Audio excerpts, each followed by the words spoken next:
Bom, como falei, usando a tabela Price, você tinha um problema sério que no final do financiamento havia um resíduo que tinha um refinanciamento. Bom, isso dava um problema muito sério e ele era coberto pelo chamado Fundo de Compensação de Variações Salariais, que era um fundo que no final era o trabalhador que contribuía. E aí acaba tirando do trabalhador, coitado. Então o que aconteceu? A sociedade é assim, né? Você vai tendo problemas e eles vão sendo resolvidos. Então hoje o que se utiliza é a tabela SAC.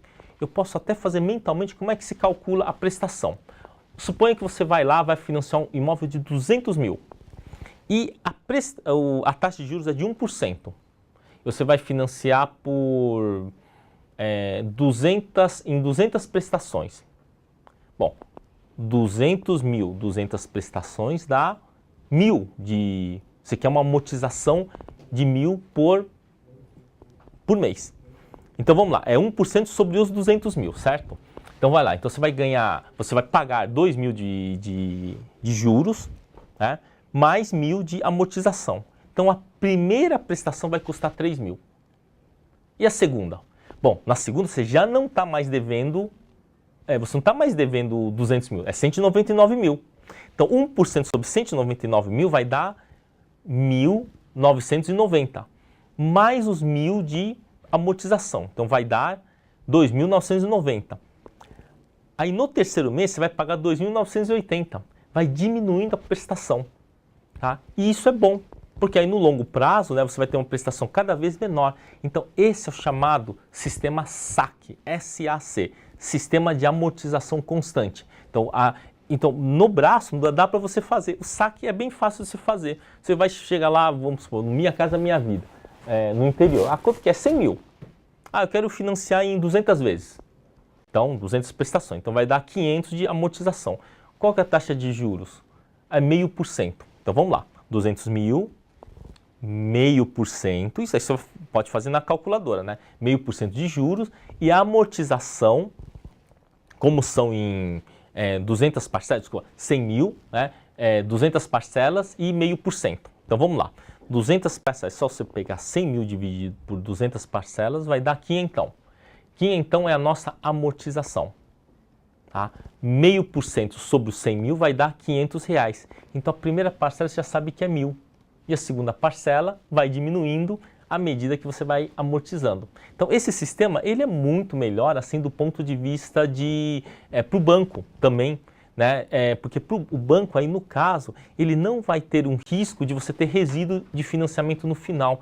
Antigamente era uma situação assim, um tanto até muito tensa. Muitas vezes um pai de família ficava 20 anos pagando a prestação e chegava no final tinha um saldo residual por causa da diferença entre o quê? A prestação e o pagamento, né? E a época que havia a correção. E quanto maior era a inflação, pior ficava esse resíduo final.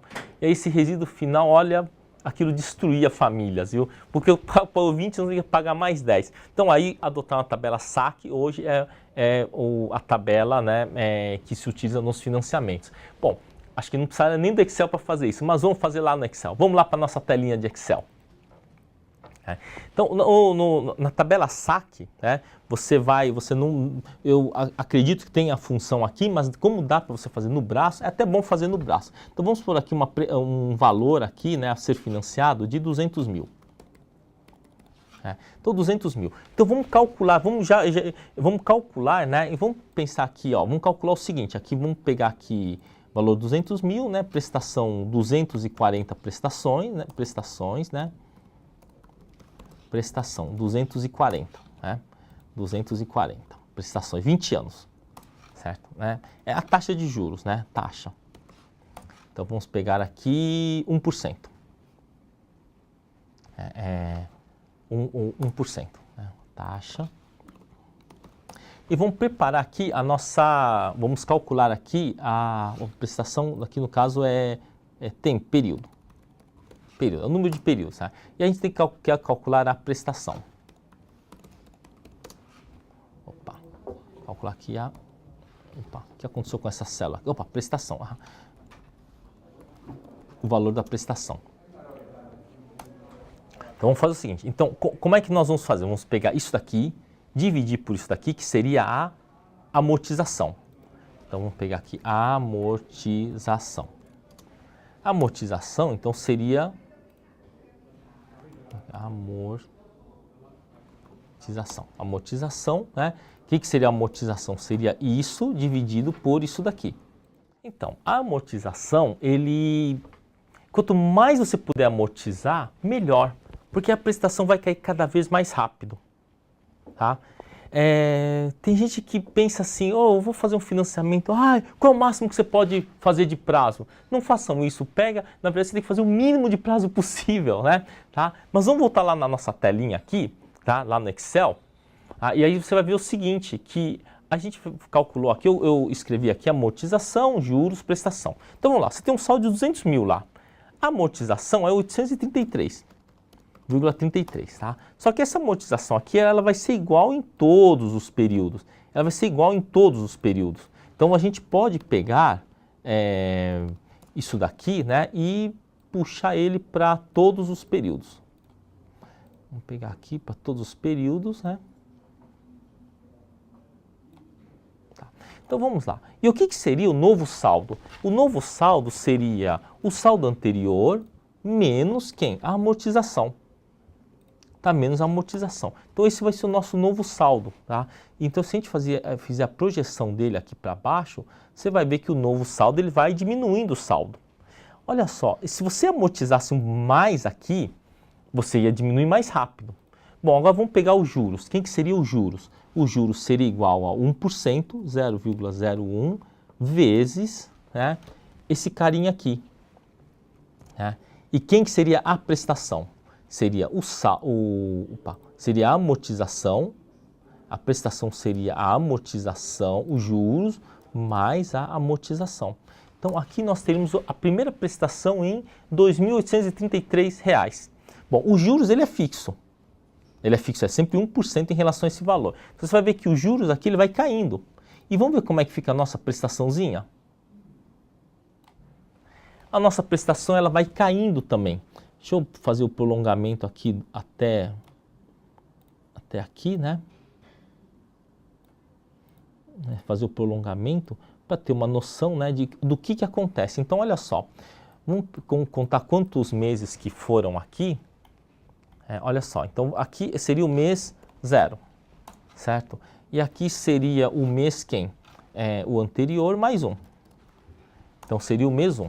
Então vamos pegar aqui e puxar aqui para cá, para ver o que acontece. Então em 24 meses, o que aconteceria? Você teria uma prestação vindo de 2.833 para 2.633. Essa decrescência da prestação, ela especialmente ela é muito boa pelo seguinte, infelizmente a gente vai passando o tempo, se a gente perde competitividade no nosso trabalho, nas nossas coisas, pelo menos você vai ter uma prestação cada vez mais leve. Então esse tipo de tabela, a chamada tabela SAC, né, Sistema de Amortização Constante, deveria ser mais utilizada assim, principalmente para financiamentos longos, né? Não é uma boa ideia fazer financiamento curto para financiamento longo usando tabela Price. Tem que ser essa tabela SAC, né? Que seria o quê? O Sistema, né, de Amortização Constante. Tá?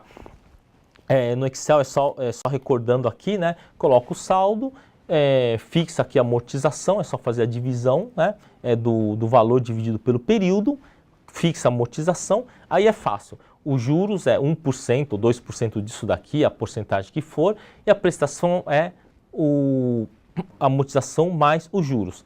Tá? E o novo saldo remanescente vai ser sempre o saldo anterior menos a sua amortização. Tá? Vamos sair um pouquinho aqui da tela. Tá? Vamos sair um pouquinho aqui da tela, né?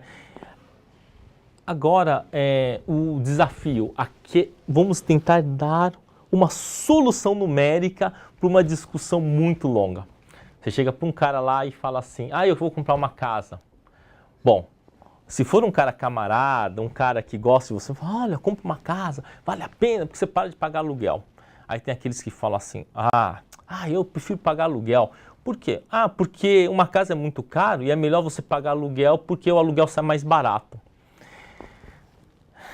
É uma discussão longa, mas tão longa que não teria fim se a gente fosse começar a discutir isso. Tá? Mas vamos fazer o seguinte, vamos dar um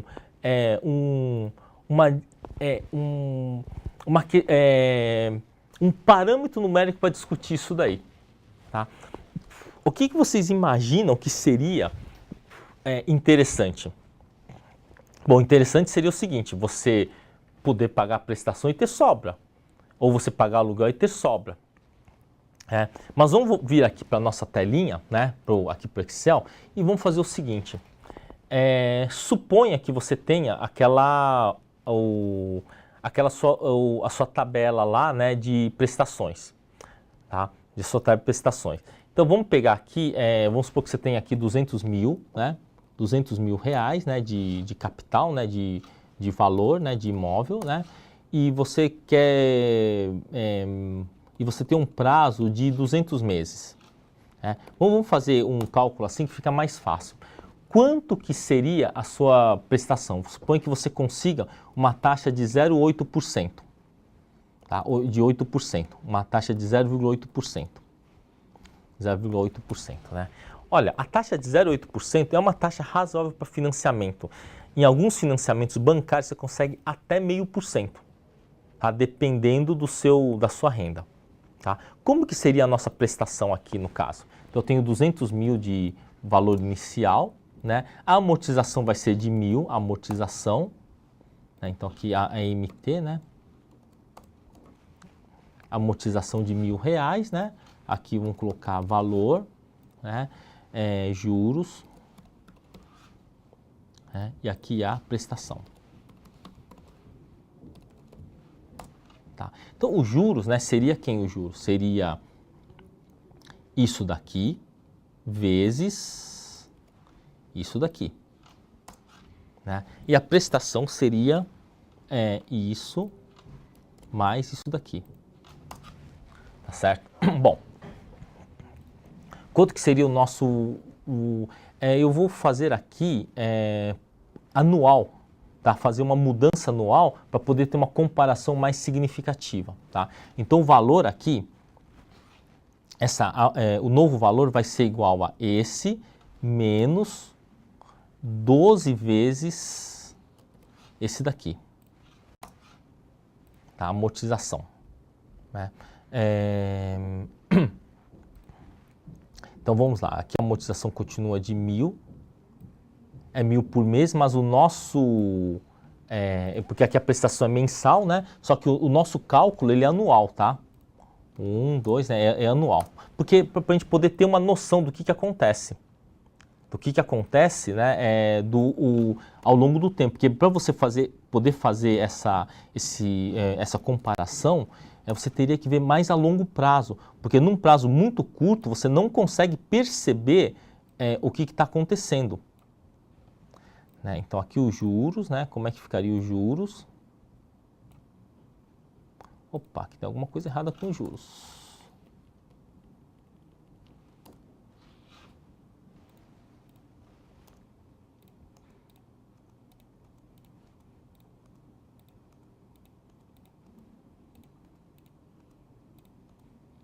Prestação pelos juros. O que tem? Ele não considerou. Então, vamos considerar aqui os juros, é melhor colocar ele em decimal, tá? 0,008 vezes esse carinha aqui. Tá? Então, a prestação é isso daí. Então, vamos pegar aqui o que vai acontecer, né? E aqui, vamos ver aqui o que acontece a prestação depois de 15. Então, olha só o que acontece. Você começa pagando 2.600, né? E depois vai começar a pagar, vai caindo, tá? Então, vamos fazer uma comparação em relação ao aluguel. Tá? Então o cara vai falar assim, mas eu pago 2 pau de aluguel, tudo bem. Então vamos colocar aqui 2.000 de aluguel. Tá? Ok. Tá? Quanto que seria a inflação depois de um período? Olha, depois de um período, vamos supor que a inflação seja 6% ao ano. 6% ao ano. Então, quanto que seria o aluguel aqui no ano seguinte? O ano seguinte seria o quê? O ano anterior vezes o fator 1,06. Vamos considerar que é só 6%, né? O cara é camarada. Então, olha só o que vai acontecer. Então, o diferencial, né? Vamos calcular aqui o diferencial, né? O que vai acontecer com o diferencial? Que seria isso, né? Isso menos isso. Menos isso daqui. Tá. Então, deu 600 reais. Quer dizer, no primeiro ano você vai economizar 600 reais, né? Então, vamos pensar aqui, vamos considerar que isso é vezes 12, certo? Vezes 12. Porque são 12 meses, né? Quer dizer, nossa, você ganhou 7.200 no primeiro ano. Vamos ver o que acontece no segundo ano? Opa. Aqui, mais uma falha aqui, né? Então, isso aqui vai ser igual a 12 vezes, né? Esse menos esse, certo? Então, deu 7.200. Vamos ver o que acontece depois do segundo ano? Você já recebeu cada vez menos. Depois do terceiro ano, a diferença é pequena. Vixe, no quarto ano você já começa a pagar. Vamos ver o que acontece no quinto ano. Então, aí o que acontece, né? Olha só o que acontece depois dos anos seguintes, né? Pois de quanto teria que ser esse aluguel?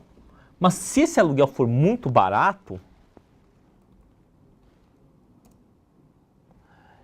ele demora para ter um problema sério aqui. Tá, vamos chamar aqui de essa autossoma aqui, né? Vou chamar isso daqui de... Cadê as fórmulas aqui? Vamos pegar aqui as fórmulas, né? Tá? Então vamos colocar aqui a autossoma. Tá? Então isso daqui, a autossoma aqui, ela é positiva. E quanto que é o aluguel? Vamos supor que fosse 1.500 o aluguel. Ó, a autossoma já é negativa. Então o que acaba acontecendo é o seguinte, você teria que pagar um aluguel muito baixo para, no final das contas, aqui eu não estou levando em conta juros, taxa de juros, vamos considerar os valores absolutos, né? Então você observa o seguinte, tudo depende de quanto você paga de prestação e quanto você paga de aluguel, tá? Se você for pagar um aluguel igual à prestação, geralmente o pessoal fala de metade do valor, né? Quer dizer, o aluguel tem que ser metade do valor da prestação para acabar compensando. Mas mesmo metade da prestação, olha só, no longo prazo ele vamos fazer uns testes aqui para ver se aqui dá zero. Então vamos colocar aqui 1.200, né? Para 1.200 já dá positivo, então 1.250. Existe um valor em que é mais ou menos por aí. Quer dizer, se você pagar em torno de pouquinho menos que a metade do aluguel, né? Vamos colocar aqui 1.240, estou fazendo os testes aqui, 1.240, 1.242. Você vê que cada R$1 faz diferença, né? 1.243, pronto. Vou colocar 1.242. Bom, nessas condições aqui, né, a autossoma aqui praticamente ele se zera, então você teria que pagar mais ou menos um pouquinho menos que a metade de aluguel em relação à prestação, tá? Só que tem um problema. Geralmente a prestação ele tem subsídio. Se você pegar, por exemplo, do Minha Casa Minha Vida, e essa prestação, em vez de ser 0,5%, for, por exemplo, em vez de ser 0,8%, for 0,5%, 0,05, né? Tá, deixa eu colocar aqui, né? Aí isso vezes 0,05, ele já dá uma diferença. Opa, isso aqui é igual a esse mais esse, tá? Os juros que eu tenho que mexer, né? Então é 0,08, em vez de 0,08 com 0,05, aí a coisa muda. Olha, muda substancialmente, ó. Você teria que pagar um aluguel de R$1.000. Deixa eu ver se R$1.000, mais uns R$1.000, tá? 1.010, 1.020. Então, quer dizer, mais uns 1.015, mais ou menos, acho que 1.015, mais ou menos, né? Dá próximo de zero. Então, o que acaba acontecendo? Praticamente a metade, né? Só que, talvez você tenha uma dificuldade muito grande de conseguir um aluguel de R$1.000. Você, em alguns grandes centros, né, do Brasil, Pega Curitiba ou então Londrina, as cidades da região sul, né, Guarapuava, que são cidades boas, você vai conseguir comprar um apartamento de 200 mil bom, sabe? Só que vai ser difícil achar um aluguel de R$ 1.000 nesses lugares, é bem mais do que isso. Então a questão é você tem que conseguir achar um aluguel. Mas de um modo geral, a questão conclusiva é você tem que pagar no máximo metade do valor do aluguel. E outra coisa, se você quiser comprar um imóvel no futuro, usando essa diferença entre a prestação e o aluguel, você teria que pegar, você paga, por exemplo, R$ 1.000 de aluguel e você tem que economizar mais 1.000, porque aí depois de 15, 18 anos você consegue o suficiente para poder comprar um imóvel do mesmo padrão que você está usufruindo aí, né, pagando aluguel. Porque uma hora você vai ter que comprar, né? Depois que a gente aposenta e tal, não é muito legal ficar pagando prestação. Mas você não pode comprar, você pode não comprar, pegar esse dinheiro, aplicar o dinheiro no banco, né? E depois de 15 anos, 18 anos, você ter o dinheiro equivalente que consiga suprir o seu aluguel. Tá? Mas parece que conclusivamente a gente, a grosso modo, é mais ou menos metade do valor da prestação. Entre escolher morar num lugar de R$ 2.000 pagando prestação ou pagando 1.000 de aluguel, eles mais ou menos que se equivalem.